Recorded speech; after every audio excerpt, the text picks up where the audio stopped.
Alleluia. ಮನುಷ್ಯರು ಹೇಗೆ ಗೊತ್ತಾ, ಮನುಷ್ಯರ ಪ್ರೀತಿ ಅಂತದ್ದು ಗೊತ್ತಾ?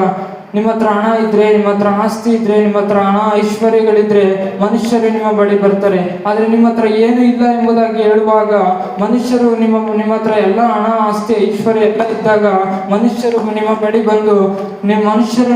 ಬಂದು ನಿಮಗೆ ಪ್ರೀತಿ ತೋರಿಸ್ಬೋದು.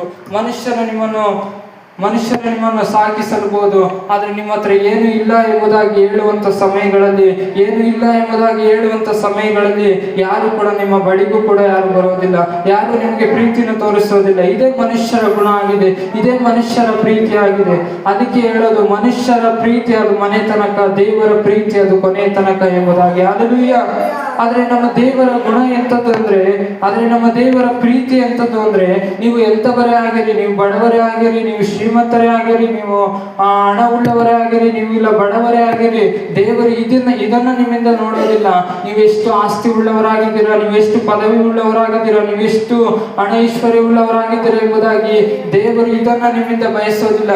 ದೇವರು ನಿಮ್ಮಿಂದ ಬಯಸೋದು ಒಂದೇ, ಅದೇ ನಿಮ್ಮ ಹೃದಯವಾಗಿದೆ. ದೇವರು ನಿಮ್ಮಿಂದ ಏನಾದ್ರೂ ಇರೋದಾದ್ರೆ ನಿಮ್ಮ ಹೃದಯವನ್ನು ದೇವರು ಬಯಸುವಂತವರಾಗಿದ್ದಾರೆ. ಹಲ್ಲೆಲೂಯಾ.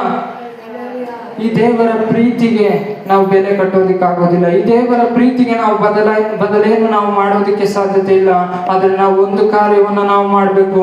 ದೇವರ ಪ್ರೀತಿಗೆ ಬದಲಾಗಿ ನಾವು ದೇವರನ್ನ ಆರಾಧನೆಯನ್ನು ಮಾಡುವಂತವರಾಗಿರ್ಬೇಕು.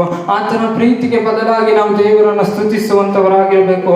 ಆತನನ್ನೇ ನಾವು ಸ್ತುತಿಸಿ ಆತನನ್ನು ನಾವು ಕೊಂಡಾಡುವಂತವರಾಗಿರ್ಬೇಕು. ಅದು ಮಾತ್ರವಲ್ಲದೆ ಈ ಲೋಕದ ಎಲ್ಲೆಡೆಯಲ್ಲಿ ಆತನ ನಾಮವನ್ನು ನಾವು ಸಾರಿ ಹೇಳ್ಬೇಕು. ಏನಂತ ಸಾರಿ ಹೇಳ್ಬೇಕು?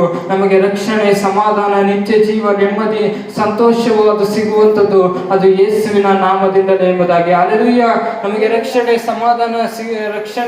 ಸಮಾಧಾನ, ನಿತ್ಯ ಜೀವವು ಅದು ಸಿಗುವಂಥದ್ದು ಈ ಲೋಕದಲ್ಲಿ ಬೇರೆ ಯಾವ ನಾಮದಿಂದಲೂ ನಮಗೆ ಸಿಗೋದಿಲ್ಲ.